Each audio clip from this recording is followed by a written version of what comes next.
ഈ പ്രതിരോധ രംഗത്ത് ഇന്ത്യക്ക് വലിയൊരു തിരിച്ചടി ഉണ്ടാകുന്ന ചില വാർത്തകളാണ് വരുന്നത്. വാർത്തകൾ നിങ്ങൾ പറഞ്ഞ ഈ ദസോ റഫേൽ വിമാനങ്ങൾ എനിക്കൊന്നു ഖത്തറിനും ഒമാനും കൂടി കൊടുക്കാൻ തീരുമാനിച്ചു.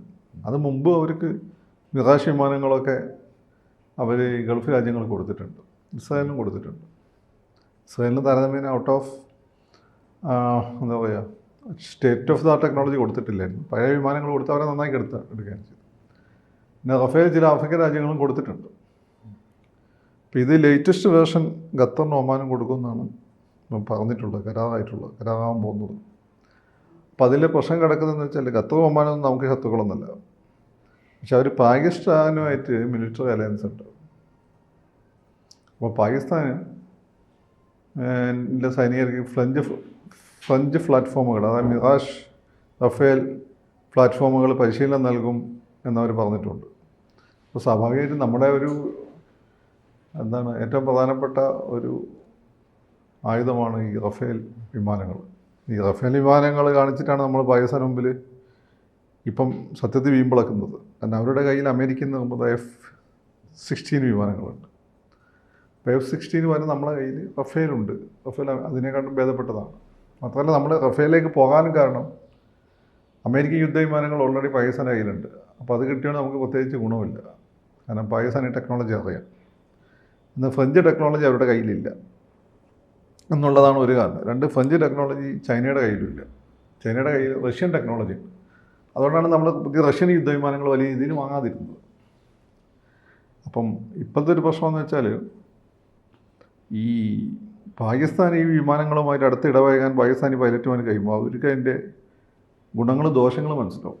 ഗുണങ്ങൾ മനസ്സിലാക്കിയ പ്രശ്നം, ദോഷങ്ങൾ മനസ്സിലാക്കിയ വലിയ പ്രശ്നമാണ്. ഇതിൻ്റെ ബ്ലാക്ക് സ്പോട്ടുകൾ എവിടെയാണ്, ഏവിയോണിക്സ് എങ്ങനെയാണ്, ഇലക്ട്രോണിക്സ് എങ്ങനെയാണെന്ന് മനസ്സിലാക്കി കഴിഞ്ഞാൽ ഈ വിമാനങ്ങളെ അവർക്ക് ഫലപ്രദമായിട്ട് പ്രതിരോധിക്കാൻ പറ്റും.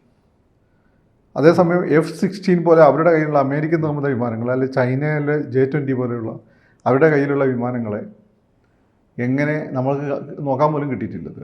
നോക്കാൻ കിട്ടിയിട്ടുണ്ടോ എന്ന് പരിശോധിക്കാൻ കിട്ടിയിട്ടില്ല. അമേരിക്കയിൽ സൈനികാഭ്യാസം നടക്കുന്ന സമയത്ത് നമ്മൾ കണ്ടിട്ടൊക്കെ ഉണ്ടാവും, പക്ഷെ പരിശോധിക്കാൻ പറ്റിയിട്ടില്ല. അപ്പോൾ അത് ഒരു പാകിസ്ഥാൻ എഡ്ജ് കിട്ടുന്ന രീതിയിലായി പോകും.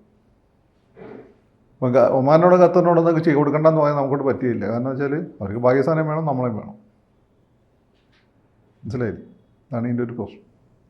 രണ്ടാമത്തത് S-400 മിസൈലുകൾ തുർക്കിക്ക് കൊടുത്തിരുന്നു. അന്ന് അമേരിക്ക അത് മേടിക്കേണ്ടെന്ന് പറയും.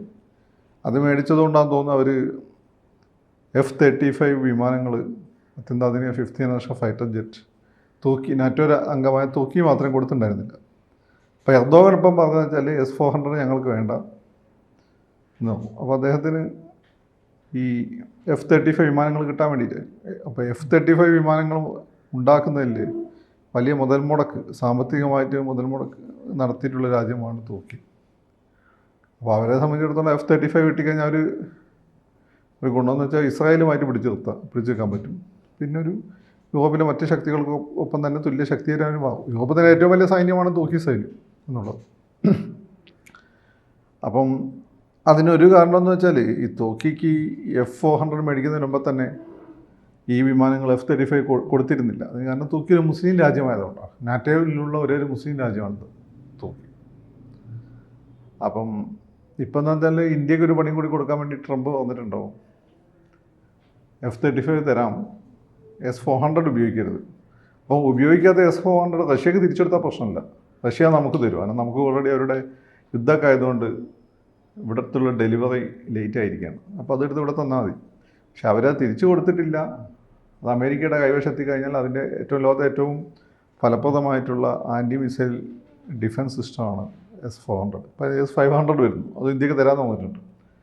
അപ്പം ഈ S-400 അത് അമേരിക്കയുടെ കയ്യിലെത്തിപ്പെട്ട് കഴിഞ്ഞാൽ അമേരിക്കയുടെ കയ്യിലെത്തി നമുക്ക് പ്രശ്നമല്ല, റഷ്യക്ക് പ്രശ്നമുള്ളൂ. അത് തുർക്കി വഴി അമേരിക്ക വഴി അത് പാകിസ്ഥാന് കിട്ടിക്കഴിഞ്ഞാൽ അത് നമുക്ക് മെനക്കെട്ടാണ്.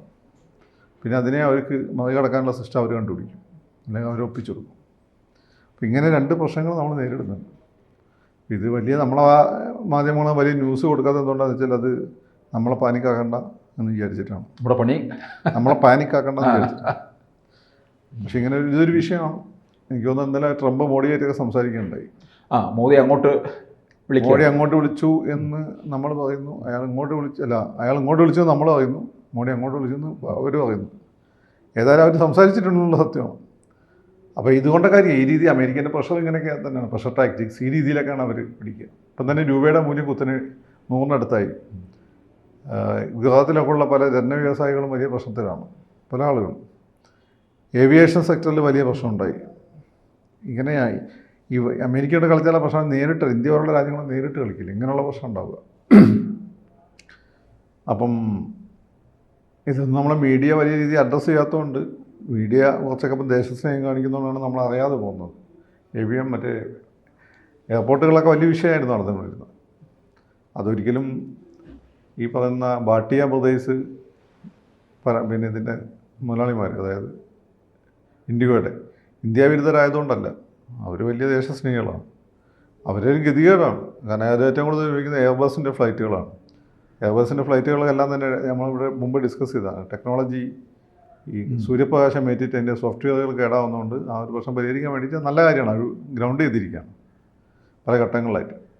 പിന്നെ അതിൻ്റെ കൂടെ ഏവിയേഷൻ മിനിസ്ട്രി കൊണ്ടുവന്ന ചില പുതിയ തീരുമാനങ്ങളും പുറത്ത് സ്റ്റാഫിന് എണ്ണം വെട്ടിക്കുറക്കേണ്ടതായിട്ട് വന്നിട്ടുണ്ട്. അപ്പോൾ ഇവരെ നിലവിലുള്ള സാഹചര്യത്തിൽ ഇവർക്ക് അതങ്ങനെ ഗവൺമെൻറ് വിമാന കമ്പനികൾക്ക് അനുകൂലമായി ചവിട്ടി പിടിച്ചിരിക്കുന്നത്. അത് ഈ ഡൽഹി ഹൈക്കോടതി ഏതോ ഒരു ഭക്ഷണത്തിന് കമ്മി പോയി കേസ് കൊടുത്തിട്ട് അത് പെട്ടെന്ന് നടപ്പിലാക്കാൻ പോകും. അപ്പോൾ അതിൻ്റെ ഒരു ക്രൈസിസ് കൂടി അവർ നേരിടുന്നുണ്ട്. പിന്നെ നമ്മുടെ ഏവിയേഷൻ സെക്ടറിൻ്റെ 65% അവരുടെ കയ്യിലാണ്. അപ്പോൾ 65% കയ്യിലായിട്ട് ഇതുവരെ ആർക്കും ഒരു പ്രശ്നമില്ലായിരുന്നു, അവർ നന്നായി ചെയ്തുകൊണ്ടിരുന്നു. ഇപ്പോൾ ഒരു ക്രൈസിസ് വന്നപ്പോൾ എല്ലാവരും അവരെ കുറ്റപ്പെടുത്തുകയാണ്. അതിലെന്ത് കാര്യമുള്ളത്? അവർ പാകിസ്ഥാൻ ചാരന്മാർ വരെ ചില ആളുകളുടെ ഈ സൈബർ ലോകത്ത് ഹിന്ദുത്വവാദികളുണ്ടല്ലോ, ഒരു വിവരമില്ലാതെ.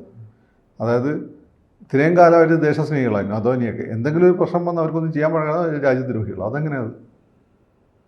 തലയിൽ ഓളമാണ്. വിമാനങ്ങൾ പറത്തിയിട്ട് സോഫ്റ്റ്വെയർ കംപ്ലൈൻ്റ് ആയിട്ട് അഹമ്മദാബാദിൽ നടന്ന പോലെ ദുരന്തങ്ങൾ ഉണ്ടാവണമെന്നാണ് അവർ പറയുന്നത്. അഹമ്മദാബാദ് ദുരന്തം വെച്ചാൽ സോഫ്റ്റ്വെയർ കംപ്ലൈൻ്റ് ആണ്. അത് ബോയിങ് അത് അറിഞ്ഞിട്ടും അവരത് അഡ്രസ്സ് ചെയ്തില്ല. പക്ഷേ ഇവർ അറിഞ്ഞ ഉടനെ അഡ്രസ്സ് ചെയ്യുന്നു, നല്ല കാര്യമല്ലേ? അപ്പം നമ്മളവിടെ ഒരു റോഡ് നിർമ്മാണം നടക്കുമ്പോൾ നമ്മൾ എത്ര ബുദ്ധിമുട്ടിയതാണ്. പക്ഷേ ഇപ്പം നമുക്ക് നല്ല റോഡായില്ലേ, സ്കൂളായിട്ട് ഡ്രൈവ് ചെയ്യാൻ. അത് മനസ്സിലാക്കില്ല. ഇന്ത്യക്കെതിരെയുള്ള ഗൂഢാലോചന, ഭാട്ടിയ പ്രദേശ്. എനിക്ക് എന്തിൻ്റെ കുഴപ്പമെന്ന്?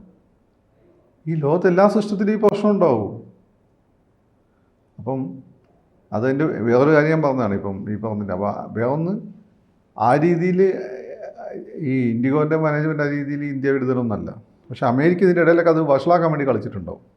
ആ വഷളാക്കാനുള്ള കളിയും ഒരു ആൻറ്റി ഇന്ത്യൻ മൂവി ഇതിലും നമുക്ക് കാണാൻ പറ്റും. ഇതിൽ ഈ പറഞ്ഞിട്ടുള്ള S-400ൻ്റെ കാര്യത്തിലും ഇത് നമുക്ക് കാണാൻ പറ്റും. ഇതിലൂടെ ഒരു അനുനയത്തിലേക്ക് പോകും അമേരിക്കയുമായി. പ്രഷർ ടാക്ടിക്സ് ആണ്. നമ്മൾ എത്രത്തോളം കീഴടങ്ങും എന്നുള്ളതാണ്. നമ്മൾ എത്രത്തോളം അങ്ങനെയാണ് നമ്മൾ അവർ പറയുന്നത്. അവർക്കിപ്പം നല്ല സാമ്പത്തികമായിട്ട് വല്ല റിഫോംസ് വേഗത്തിൽ നടപ്പിലാക്കുക, അമേരിക്കൻ കമ്പനികളെ ഫേവർ ചെയ്യുക എന്നുള്ളതൊക്കെയാണ്. പല മേഖലകൾ അവർക്കായി തുറന്നു കൊടുക്കുക. മോഡി അത് റെസിസ്റ്റ് ചെയ്തുകൊണ്ടിരിക്കുകയാണ്. നമ്മൾ മുമ്പ് ഡിസ്കസ് ചെയ്തിട്ടുണ്ട്. എത്രത്തോളം ഇനി മോഡിക്ക് റെസിസ്റ്റ് ചെയ്യാൻ പറ്റും എന്നുള്ളതാണ് ചോദ്യം. അല്ലെങ്കിൽ അവരിങ്ങനെ പണി വന്നുകൊണ്ടിരിക്കും. ഇപ്പോൾ ജപ്പാൻ ഇങ്ങനെ പുരോഗമിച്ച് 2ാം ലോക മഹായുദ്ധത്തിന് ശേഷം അവർ അമേരിക്ക പൂർണ്ണമായി കീഴ്പ്പെട്ട് ജീവിച്ചുകൊണ്ടാണ്. അതൊരു സൈനിക ശക്തിയല്ല ഇപ്പം ജപ്പാൻ, പക്ഷേ സാമ്പത്തിക ശക്തിയാണ്. അപ്പോൾ ആ രീതിയിൽ നമ്മളെ കൊണ്ടുവരാനുള്ള തന്ത്രമാണ് ഇപ്പോൾ നടത്തുന്നത്. അത് മോഡി എങ്ങനെ ഹാൻഡിൽ ചെയ്യും എന്ന് നമ്മൾ നോക്കണം. ഏതായാലും ഇത് നമുക്ക് തൽക്കാലം ചെറിയ ഭീഷണിയാണ്.